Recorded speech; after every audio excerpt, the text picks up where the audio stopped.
네, 안녕하세요. 여러분의 투자 가이드 치킨스탁TV입니다. 저번 시간에는 이제 재무제표가 뭔가 어떤 항목으로 구성되어 있는가에 대해서 간단하게 다뤄보았고요. 이제 세부적인 내용들에 대해서 얘기를 해볼 시간입니다. 재무제표는 크게 이제 재무상태표, 손익계산서, 현금흐름표, 주석으로 구분한다고 했죠. 이제 근데 각각의 세부적인 사항들은 좀 디테일하게 다뤄야 되기 때문에 이제 이번 시간부터 하나하나 세부적으로 다뤄보도록 하겠습니다. 이제 이번 시간은 첫째 시간이니까 재무상태표에 대해서 다뤄보도록 하겠습니다. 재무상태표는 밸런스 시트라고 하죠. 그래서 BS라고 부른다는 거. 네, 재무상태표는 특정 기업의 재무상태를 말해주는 거죠. 재무상태라는 게 뭐냐? 이제 자산의 상태를 말하는 거죠. 근데 자산이라는 것은 우리가 부채와 자본으로 구성되어 있었습니다. 이제 이 밸런스가 어느 정도 적정한지를 알 수 있는 건데, 먼저 이제 자산이라는 것이 뭘까요? 이 자산이라는 것은 어떤 이제 미래에 경제 효능이 있는 것, 이걸 자산이라고 합니다. 어떤 특정 회사가 이걸 컨트롤하고 있으면 자신의 자산으로 볼 수 있습니다. 부채는 이제 꼬아온 돈이었죠. 그러니까 나가야 될 돈, 회사에 있을 수 없고 언젠가는 나갈 돈으로 상환의 의무를 지닌 것입니다. 그러니까 자산에서 유출이 될 거죠. 자산에서 이제 부채를 빼주면은 남는 건 이제 자본이라고 합니다. 이제 자녀분이고 이거를 이제 자산에서 부채를 빼고 남은 거기 때문에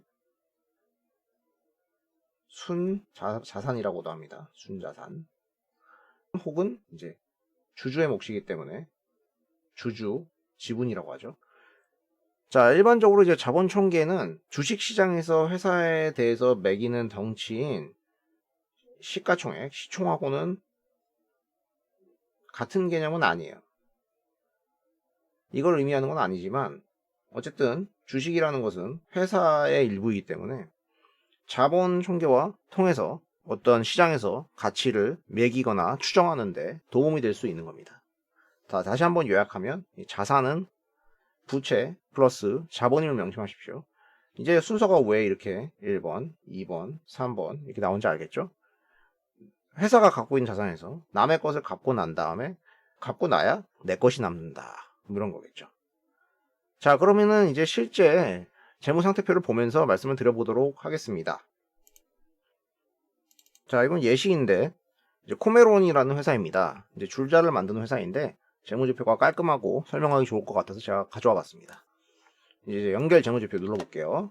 보면 여기 이제 숫자들이 나오잖아요. 재무상태표 해서 나오는데 여기 이제 쉼표로 이렇게 구분을 해놓긴 했는데 이게 단위가 원이에요. 그래서 숫자가 많습니다. 숫자가 많다 보니까 보기가 불편해요. 그리고 쭉 내려야 되고 이래가지고 제가 이거를 엑셀로 이렇게 가져와서 억 단위로 환산을 했습니다. 앞으로 여러분이 이제 공시들을 이제 보실 때는 이렇게 이제 엑셀로 가져와서 숫자로 이것저것을 가공해 보시게 될 거예요. 저는 이제 여러 프로그램을 쓰지만 그 중에서도 엑셀은 진짜 만든 사람 상 줘야 된다고 생각하는 사람이거든요. 네. 재무제표를 먼저 보면 특이한 점이 있죠. 순서가 최근 연도가 왼쪽에서 시작하게 되어 있습니다. 일반적으로 이제 17, 18, 19 이렇게 가야 될 것 같은데 반대로 되어 있죠. 이게 왜 이럴까요? 이거는 이제 장부가 계속 이제 누적돼서 쌓여갈 거 아닙니까? 업데이트를 편하게 하려고 하는 거죠. 만약에 이제 뭐 이 회사가 되게 오래됐다. 뭐 1999년부터 됐다. 그러면은 쫙 이렇게 늘어나서 이렇게 2019년까지 가게 되잖아요.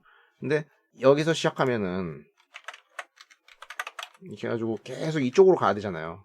그럼 이거 앞에 거는 오래된 건 안 볼 건데 보게 되니까 최근 게 의미가 있잖아요.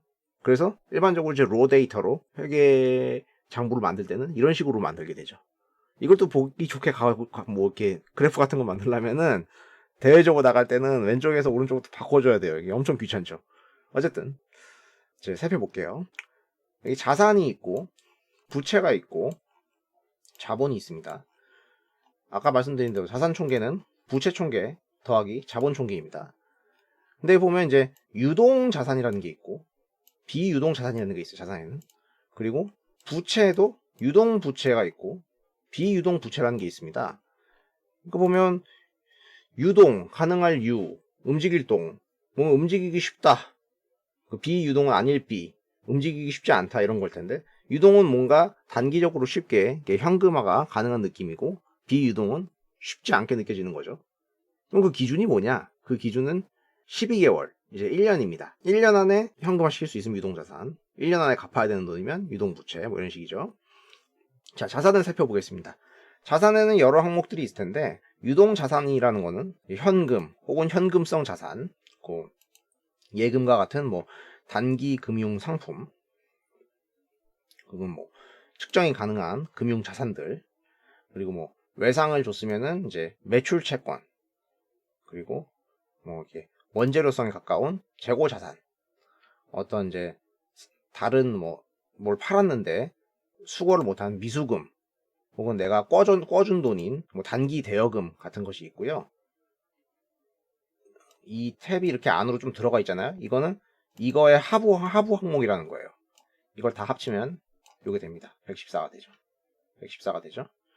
자, 비유동 자산은 일반적으로는 이제 비유동한 게 쉽지 않은 게 뭐겠어요? 토지 같은 거겠죠. 이제 유형 자산, 기계, 건물, 장치 이런 것들, 그리고 혹은 투자를 위해서 사는 투자 부동산, 그리고 무형 자산, 무형의 뭐 산업 재산권 같은 것들, 그리고 뭐 장기 금융 상품, 묶여서 단기간에 뭐 해지 못하는 금융 자산 같은 것들, 이런 것이 포함되어 있습니다. 자, 부채를 보겠습니다.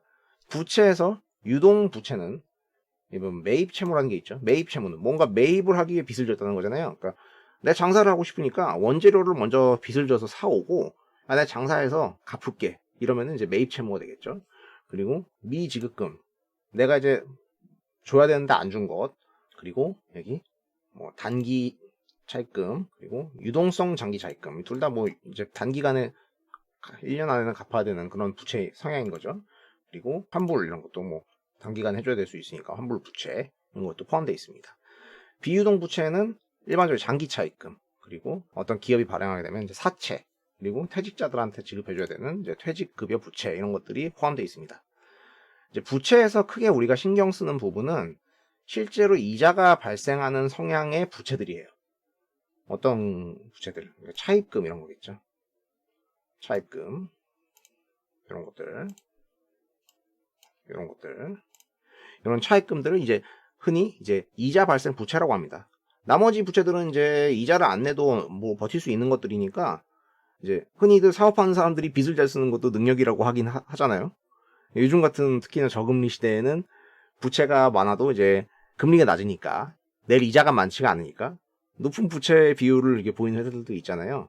근데 너무 높은 부채가 있으면 결국에는 자산에서 부채를 떼고 나서 남는 게 주주의 몫이기 때문에 뭐 언젠가는 이제 또 원금이라도 이자를 안 내도 원금은 갚아야 될 거 아닙니까? 최종적으로 주식 투자자 입장에서는 결국 영업을 잘해서 자기의 몫이 되는 이 자본 총계, 이게 증가하는 것이 중요한 거겠죠. 보면 이 회사 같은 경우에는 어떻습니까? 증가하고 있죠, 이렇게. 이 재무상태표가 재무제표라는 것에 맨 처음에 등장한다는 점을 명심하시기 바랍니다. 그러니까 회사의 이 자산에 기반을 해가지고 결국 영업을 하게 되죠. 그 영업을 통해서 이익이 발생하게 되는 거고요. 그렇기 때문에 근간이기 때문에 맨 앞에 나오는 것입니다.